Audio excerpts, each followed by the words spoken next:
Salut! Aujourd'hui, nous switchons du monde des comics au monde des mangas.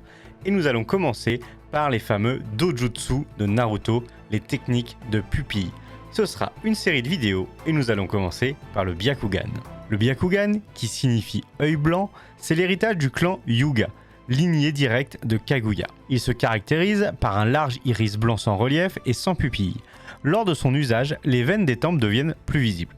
Parmi ses utilisateurs les plus connus, on note Neji et Hinata Hyuga, ainsi que leurs parents, mais également Amura Otsutsuki, le fils de Kaguya. On voit le Byakugan pour la première fois sur Hinata Hyuga dans le chapitre 34 du manga ou l'épisode 1 de l'anime. Parmi les variantes, on notera le Byakugan de Momoshiki Otsutsuki qui deviendra couleur or suite à différents événements.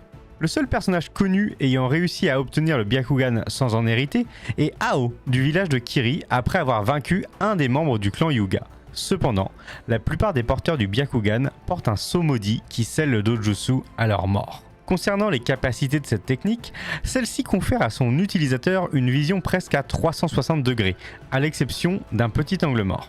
Elle offre également une vision qui peut aller de plusieurs mètres à plusieurs kilomètres et bien sûr, la possibilité de voir le chakra. Cette dernière aptitude permet d'identifier l'usage d'un genjutsu, technique d'illusion, sans pour autant l'en protéger et il peut également distinguer les clones.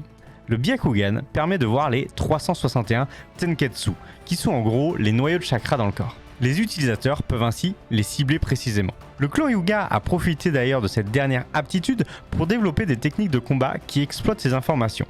Le groupe de ces techniques s'appelle le Junken. Il comprend notamment la technique des points du hake qu'on voit utilisée pour la première fois dans le chapitre 101 du manga ou l'épisode 61 de l'anime. Le Byakugan peut évoluer en Tenseigan, une autre forme de dojutsu dont nous parlerons dans une prochaine vidéo. Vous voulez en savoir plus sur Naruto ou sur un autre manga, n'hésitez pas à le dire en commentaire. Et si vous voulez retrouver des vidéos tous les lundis, mercredis, vendredis sur TikTok et les mardis et jeudis sur Instagram, n'hésitez pas à vous abonner. Je vous dis à très bientôt.